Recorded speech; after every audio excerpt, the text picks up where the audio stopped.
out of memory and so on and so forth.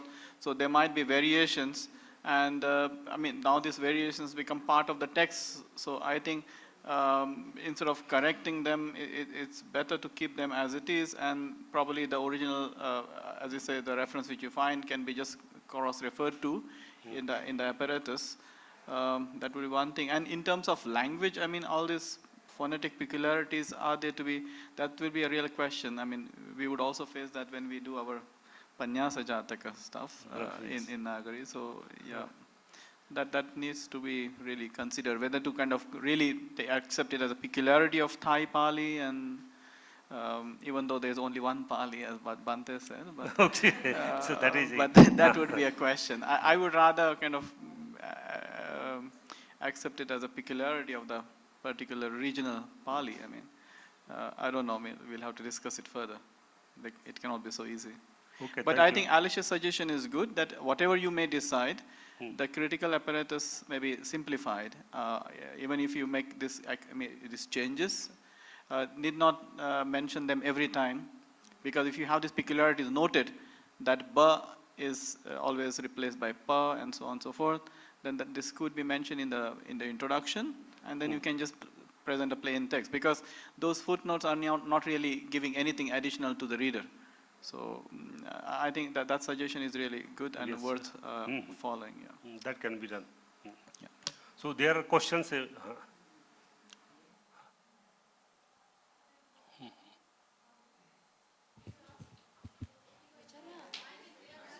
Thank you, Professor Vimal Kumar, for this very interesting paper. I have one particular thing intriguing me very much, is that when we refer to original sources and making a work of this kind, there could be a possibility that owing to the vast number of texts and the pronunciation differences in various countries or local areas, where do we draw a line? What to be taken into our work as a researcher? What should be included, what should be left out? Because sometimes the number of references could be too overwhelming, too much. So where do we draw that line? So that can be done. Let us nowadays giving more references are treated as a, you can say, good research work also. If you do not put references and from where these passages have been taken, so it shows that how much you have exerted yourself in, you can say, writing the passages in a correct form. So, I think if you're just giving them as sources which are kind of referred to in the text, I mean, then you can make a choice that whichever kind of is a close or might be a direct source for the text, that might be mentioned. Or if you're just kind of, you just mentioned few passages where there are parallel passages from so many canonical texts. And I think maybe, I don't know whether it would be again wise to have so many, because they are just copied again and again. And if you have to give all the references, that will be too much. So I think it is better to try to find out or identify what might be the direct source of the text. And in case of, multiplicity, I think you'll have to probably see the oldest or maybe the primary source of this and exclude all the secondary ones and so on and so forth. So there might be different ways of doing it. so thank you.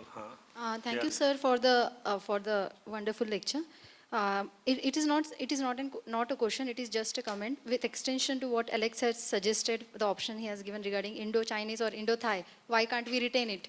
Because it is, instead of saying it as a corruption, it is actually, it is a phonological perspective, phonetics, while speaking. Because as Tilak Ratne sir has also addressed, it is a very sensitive issue when it goes to a different region, because it is basically the language. The concept is the same. When we speak, the concept we are speaking is the same, but while speaking, phonetically the pronunciation differs. As I was saying, because language is only one, Pali, right? Since it has been spoken from different peoples, so we give it a name. So the work of editing the text, because for it is the, I think the error is with the person who is writing it, because the speaker is speaking the right thing, having the right concept in mind, but the phonetically pronunciation is different, as is becoming per, but it is only while in the mind while speaking. But when it is been written down romanized form, that time the spelling is been, it is the mistake in the spelling of becoming per and pronunciation. Yes, I agree, it is been per is becoming per, but the right thing is there, it is nibbhuta only, as Bhante rightly addressed, right? But while doing this work, because it is been recorded now in the written scriptures, so now, as according to me, it is just my comment, according to me, in the written scriptures, when it was being done at the time, it was not intentionally done to make it Thai, Pali, or Pali Chinese. It was not intentional. But today, if there are Pali scholars who identify that, so original text will be always there. But yes, it will be always good if we have that, those people who can again retain the originality. So it will be a good contribution. So thank you, sir, for your paper. Thank you for the suggestions. I will think over it that how can we proceed for this correct form of this Sangitivamsa. Anyone? Yes.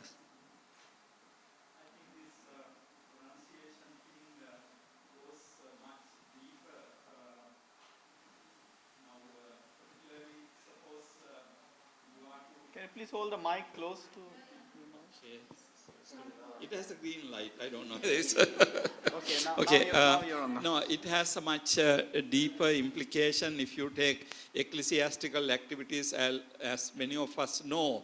Whether it is b or whether it is ng is a very, very important when you give higher admission, the upasampada to people. So, this whole thing goes in that sense much deeper. I mean, then the question is whether you can write really the Vinaya Pitaka or the Sutta Pitaka in this way you pronounce, because, the whole idea. But on the other hand, the tradition also has made some provision for it, like in the higher ordination, the monastic activity, you pronounce it, you repeat the same sentence in two modes. Because the whole idea is, according to Buddha Ghosha, if you don't do it in Pali, if you don't do it properly, you don't get Upasampada.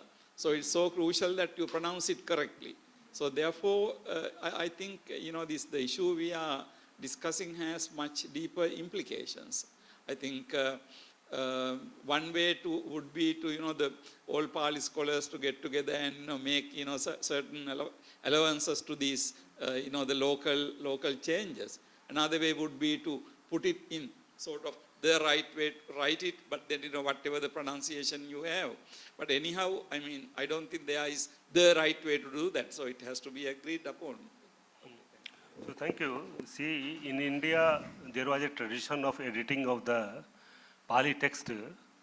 We are aware that first of all, Nalanda Mahabihar, Nalanda, it has started you can say, editing of the 43 volumes of Pali Tripitaka as well as commentaries. And when the editing process was started under the chairmanship of Bhikkhu Jagdish Kashyap, then there was a policy which was made among the editors that the recensions or the variations which are available in Sinhalese, Burmese, as well as in Roman and Thai. These four, you can say, variations were taken and they were incorporated in the footnotes. When the Tripitaka was published from Nalanda Mahabihar, Nalanda, in Devanagari script, this was the first time, you can say. In the second time, when Vipassana Research Institute, Igatpuri, it started re-edition of the text, but it mainly emphasized the Chata Sangayana, available in the Burmese, you can say, language. And there was no other sets. Only the Roman, you can say, page number have been given the footnotes. No other variations or the recensions available in Thai, Sinhalese, or you can say Burmese.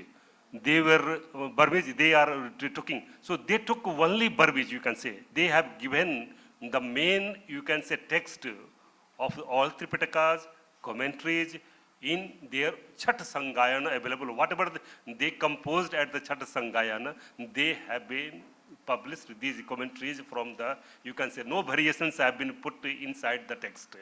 So this may be one policy that we have to take only one, that Thai versions will be only published, no variations will be given. That can be adopted. Otherwise, we can take a variation, you can say, policy of Nalanda Mahavihar, from where all the variations or recensions available in the Sinhalese, Burmese, Thai and Burmese, they have been put there. So we have to adopt one policy, that what we have to adopt. So thank you very much for giving suggestions regarding the editing of the text.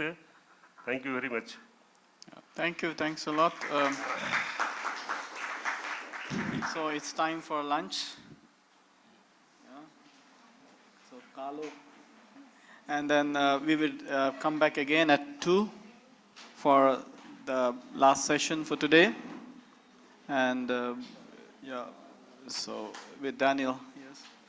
So at 2 o'clock, please.